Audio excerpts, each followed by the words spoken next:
Hello guys, my name is Amit Kumar. आप सभी का स्वागत है हमारे चैनल नॉलेज बाय जी पर।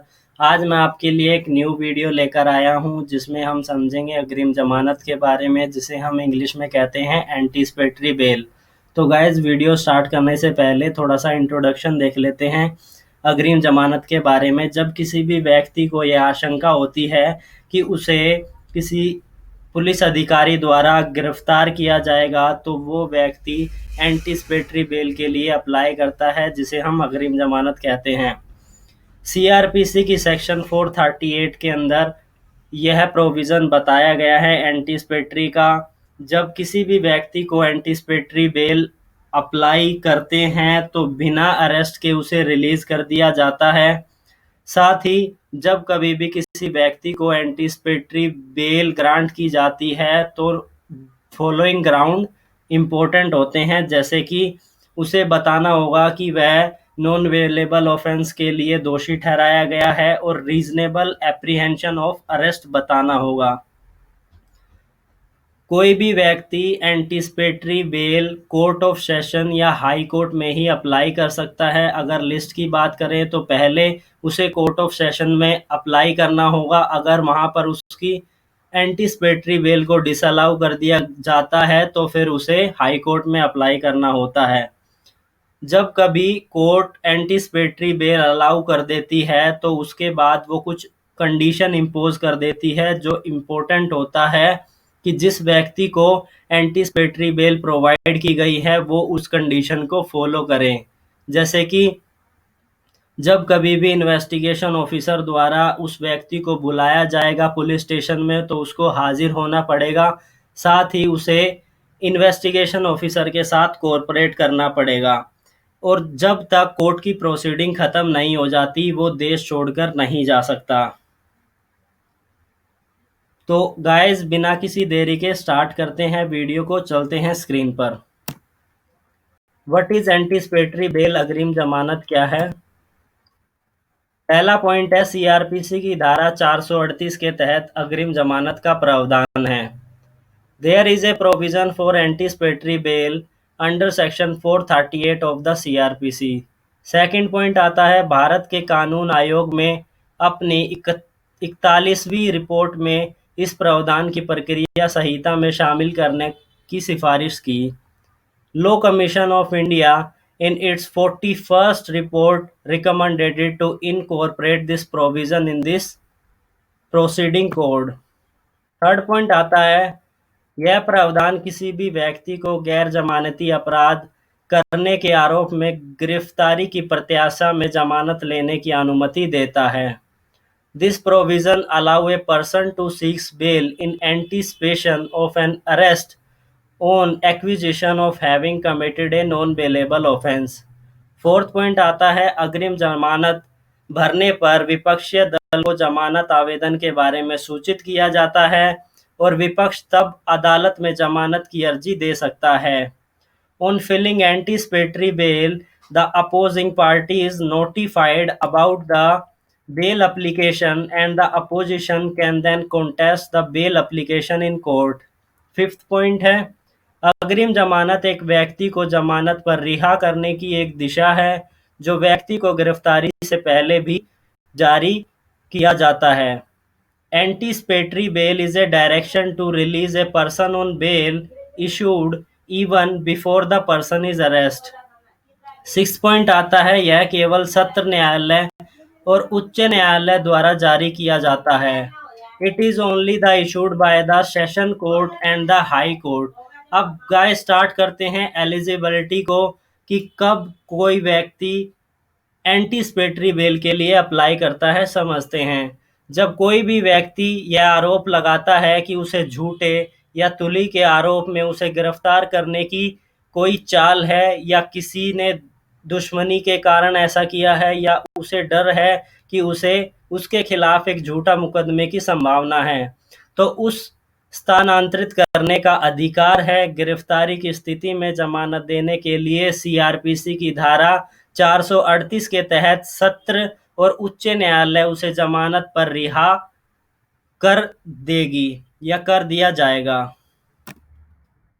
उसके बाद आते हैं some condition imposed by the court of session या high court as below.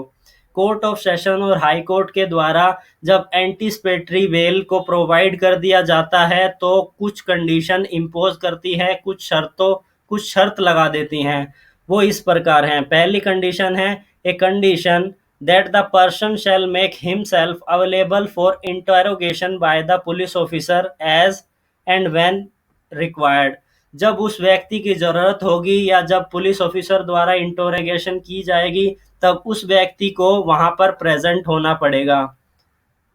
Second condition है condition that a person shall not directly और indirectly make any inducement threaten promise to any person acquainted with the fact of the case, कि वो किसी भी case के fact के बारे में किसी भी पर्सन को ना तो प्रोमिस ना थ्रेटन ना इंड्यूस करेगा डायरेक्टली ना ही इनडायरेक्टली, और ना ही जो पुलिस ऑफिसर या कोर्ट के द्वारा बताए गए फैक्ट है उन्हें बताएगा, so as to dissuade him from the disclosing such fact to the court और to any police officer. Third condition आती है condition that the person shall not leave India without the previous permission of the court, court की बिना permission के वो देश को नहीं छोड़ सकता। फोर्थ पॉइंट आता है अगर इस तरह के व्यक्ति को गिरफ्तार किया जाता है या फिर गिरफ्तारी के समय या किसी भी समय जमानत देने के लिए ऐसे अधिकारियों की हिरासत में उसे तैयार किया जाता है तो उसे जमानत पर रिहा कर दिया जाएगा, और इस तरह के अपमानजनक फैसले का संकलन करने वाले मजिस्ट्रेट को वारंट जारी किया जाना चाहिए और उसे उसके खिलाफ जारी किया जाए। वह अदालत में अग्रिम जमानत देने के दिशा में अनुरूप में एक जमानतीय वारंट भी जारी करेगा। नेक्स्ट आता है under what condition can anticipatory bail be refuse, कि किस कंडीशन में हम एंटीसिपेटरी बेल को भी मना कर सकते हैं या नकार सकते हैं या रिफ्यूज कर सकते हैं। There is no specified provision that prohibited granted anticipatory bail. Anticipatory bail को की ग्रांट को नकारने का ऐसा कोई विशेष प्रावधान है नहीं। There is a certain situation where such bail is normally not granted. There are as follow. कुछ सर्टेन सिचुएशन है जहां पर नॉर्मली बेल ग्रांट नहीं की जाती, वो इस प्रकार हैं। पहला केस है in case of the drawee death या वाइफ हरेसमेंट, किसी भी दहेज में किसी वाइफ को मार देना या उसके साथ हरेसमेंट करना, उस केस में। In case of the economically offence के केस में। एंड थर्ड आता है एट्रोशियस क्राइम। एट्रोशियस मतलब कि गंभीरता या बहुत ही संगीन अपराध में एंटीसिपेटरी बेल को भी ग्रांट नहीं किया जाएगा। कुछ इंपॉर्टेंट पॉइंट है जो कि जरूरी है इस टॉपिक से रिलेटेड। फर्स्ट पॉइंट है anticipatory bail application can not be filed after the accused is arrest. जब अपराधी को अरेस्ट कर लिया जाता है उसके बाद एंटीसिपेटरी बेल अप्लाई नहीं हो सकती। सेकंड पॉइंट आता है after arrest regular bail option is available under section 437। 437 CrPC की सेक्शन बताती है रेगुलर बेल के ऑप्शन को आफ्टर अरेस्ट। थर्ड पॉइंट आता है some high court has held that the ground mention in section 437 for denying regular bail are applicable for the anticipatory bail as well as. जैसे कि section 437 में बताए गए जो ग्राउंड हैं जो कि डिनाई करते हैं रेगुलर बेल को, वो सभी अप्लीकेबल होंगे एंटीसिपेटरी बेल में भी। यह कुछ हाई कोर्ट ने हेल्ड किया है। फोर्थ पॉइंट आता है this a person accuse of an offence that entailed a punishment of death और life imprisonment will not be given anticipatory bail. जिस व्यक्ति को किसी अपराध में दोषी ठहराया गया है और उसे पनिशमेंट दी गई है डेथ की या फिर लाइफ इम्प्रिजमेंट की, उसको भी एंटीसिपेटरी बेल ग्रांट नहीं की जाती। तो गाइज आज की वीडियो में इतना ही। जल्दी ही मैं आपके लिए एक न्यू वीडियो लेकर आऊँगा लॉ के रिगार्डिंग। अगर आपको ये वीडियो अच्छा लगा हो तो लाइक कर दीजिए, सब्सक्राइब कर दीजिए, बेल आइकन को ज़रूर दबाइए, साथ ही आपको शेयर भी करना है दोस्तों के साथ।